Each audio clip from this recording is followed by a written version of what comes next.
get to that game between Chelsea and Leeds United. Chelsea trying to get their top 4 ambitions back on track. Leeds United have a more dire task on their hands. They are trying to keep away from relegation, and it would be tragic if they get relegated because they brought in a lot of big money players. I mean, for their level, big money players at that level.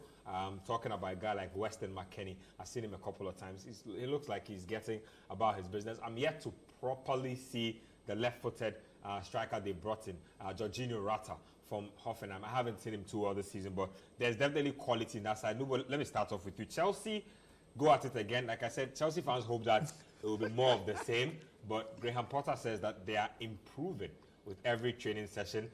This game is at the bridge. What kind of match are we to expect? I don't know what improvements Graham Potter is talking about, because if you look at the first 4 tiers of English football, since November 6th, if I remember correctly, Chelsea have scored the least goals. So, like, it's likely that Grimsby Town is even scoring more goals than Chelsea. That had me weak. Fred has scored the same amount of goals as Chelsea, 6. And Fred doesn't even start all games. I believe in the last month or so. They scored the same number of goals as Chelsea. And I also want to give you a stat. In their last 15 games, I believe, is it 15 games or something like that? They've created an XG of 18, right? Fine. Do you know how many goals they've scored of that XG? 6. So I'm just putting that out there that their chances are being created but they're just not finished. Within the same space, Erling Haaland has scored more. Marcus Rashford has scored 3 times how much Chelsea has scored as a team. So when he's talking about improvement, I really don't know what improvement he's talking about. And I feel like they've given him too much to work with. I don't think he has worked with, 1, this much pressure, 2, this big a squad, and he has managed this many egos at one point in time in his career. And I feel like it's too much for him, because if you look at even the trend of changes he makes, Chelsea is averaging like 4 or 5 substitutions every game. It means that everybody has to play because you have so many players you have to work with. And all those chopping and changing is not working for the team. And first of all, I think he has to find a way to bench Kai Havertz. That's prime. Kai Havertz, for the last, I think, 3 or 4 games, has just been... He always finds a way to play Havertz some way, somehow. Even when he doesn't start him, he finds a way to throw Havertz back. Even if it's a left back, he'll find his way onto the pitch. It doesn't make sense to me. And for Leeds United, I mean, they beat Chelsea, I think, game week 4, game week 3. I remember that game. Exactly. And Koulibaly got sent off, if I remember correctly. Yeah. So for them, I feel like it could be a do-over for them. Meeting Chelsea at home could never come at a better time. Especially when they have a new coach, there's a new manager bounce. They won their last game against Southampton. Leeds United beat Liverpool this season as well, so they're a very dangerous team. Southampton also beat Chelsea, so there's a template there for them to follow that. This is not such a scary ground to come to, especially at this point. If you go into the game, you do not concede early. You stay in there for as long as possible and you get a goal. It's likely you come away with a win. Because Chelsea are toothless. If you've scored 6 in 15, and even teams in 3rd, 4th division are scoring more goals than you, what's there to be afraid of? So for Leeds United, with this new manager bounce and this new zeal they have found, I feel like they should go into the bridge with some form of a confidence. Because Chelsea is 10th. It doesn't look like they are threatening anyone. They are still trying to figure themselves out. You have a quality striker who is a former Golden Boot winner in Aubameyang, and he's not even making your match day squad. In games where you're supposed to bring him early, like Spurs, when it was 1-0 down, Havertz to be occupying that place. You don't bring him in. You bring in him with 10 minutes to go when the game is nearly dead. And even with that, the people who are supposed to be supplying him with the balls are not there. So for Leeds United, I feel like this is the best time for them to face Chelsea. There's no Thiago Silva, so there's a dent already in the defense. He might be their best player this season. He is actually their best player, 37 years. And that's what I'm saying. As Chelsea, I don't think he's back based on the injury he had. Because they are not scoring. It's not showing. It takes away from them. It's not showing. So for Leeds, if I'm them, I go in there with some form of a confidence, knowing that this Chelsea team are not in form at all. They are still figuring themselves out. And if they could take advantage of their moments, yes, of course, they are playing Chelsea. They will have moments. And in those moments, if they are clinical in 2 or 3 of them, they could still win, just like Southampton did with just 1 free kick. So let me just stay on you. On that same tangent we're on. Chelsea being toothless, teams have lost, they've lost the fear factor that they used to have. I'm not expecting them to come out and blow Leeds away, but what will count as an improvement that is acceptable in this game? It's very simple. It's a win. Look, I'm a data guy. I love to look at the underlying numbers and stuff. And for me, there's only so much blame I can put on Graham Potter when I tell you that they've left 12 goals on the table, basically.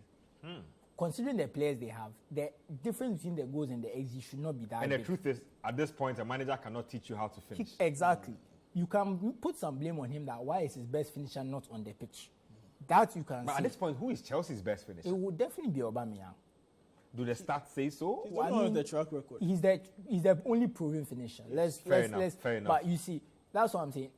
We can look at all these things. They are all important to give context to the discussion. But at the end of the day, no one cares. If you create the most XG in the world, and you even consider the lowest XG in the world, and you lose all 38 games, you will still be last. Yes, sure. So we can give context to say that, look, on paper, based on what is actually happening on the pitch, Chelsea are not as bad as they look. But at the end of the day, no one cares because there's nothing on the board to show. There's nothing on the board to show for it. So for me, that's why if the Chelsea board, who are also looking at these data, so they're not just they say they are data driven. The new era is data driven. That's what all that. Look at Brentford. In fact, Thomas Frank, I believe, lost 9 of his first 10 games at Brentford, and because he kept winning on XG. That's what kept him there. They could see that his team was actually creating chances. They weren't finishing it. Those things matter to teams now because they are looking at the long term. They are not looking at just winning the game. Because if you are being out-created and you are consistently winning games, it always comes back to bite you. It just that unless you have a world-class keeper in the goalpost that's going to save you, it will come back to bite you. So these things always show. So for me, I can understand why Chelsea are reluctant to pull the trigger because the indicators are showing that there's something there. There's something to work with. But the guys on the pitch are not just doing the business for that's part of it. But at the end of the day, you select the personnel. They are definitely interested in results. Don't get me wrong. But that's what I'm saying. It's not as bad as it seems, but no one cares because what you want is the 3 points. You don't want to say, oh, we have the XG there or whatever, So that's why I have some hope for him because when I look at such underperformance for XG, it's criminal. And like I said, because you're the manager, you have to take at least 50% of the blame. Standard. It doesn't matter. But when you look at something like that, that's a lot of blame the players also have to take. That's a can they have to hold that. They are, even the few chances, because I also don't think an XG of 18 goals from 15 games is that good. I'll say it. Because if you score only 18 goals in 15 games, it's not impressive to me for a team of Chelsea's caliber. But looking at your conversion rate, but then when you add the conversion rate and how good the defense has been, because they are keeping quite a lot of clean sheets. You can imagine that in some of those draws and some of those defeats, a goal here and there could have changed their story drastically. It would have changed their story drastically. So for me, I just want to say, I just feel like there's still something to come back. The pressure is mounting. They definitely have to get past Dortmund, and they definitely have to beat this Leeds team because Leeds are horrible defensive. They have a new coach who's a bit more defensive-minded. But if they can't get at least a win from one of their next 2 games against Leeds or Dortmund, I believe Graham Potter has to go. There's no data that can say he's not, in my opinion. Tottenham and you lose against Leeds and Dortmund. Yeah, exactly. There's no prediction data for this one. Let me just hold your prediction before we move. I just don't trust Leeds enough to think they can do it twice. I just don't see another upset twice. I think that something has to give for Chelsea. Their luck has to Chelsea hasn't won in a... And I've forgotten the last time they won again. And that's the point. You think something will give? Because of the data I'm talking about, at a point, you have to revert to the mean. You don't overperform or underperform these markets for too long. Unless you have a world-class finisher in your squad, you can consistently overperform your XG. Or your players can't finish at all, you consistently underperform.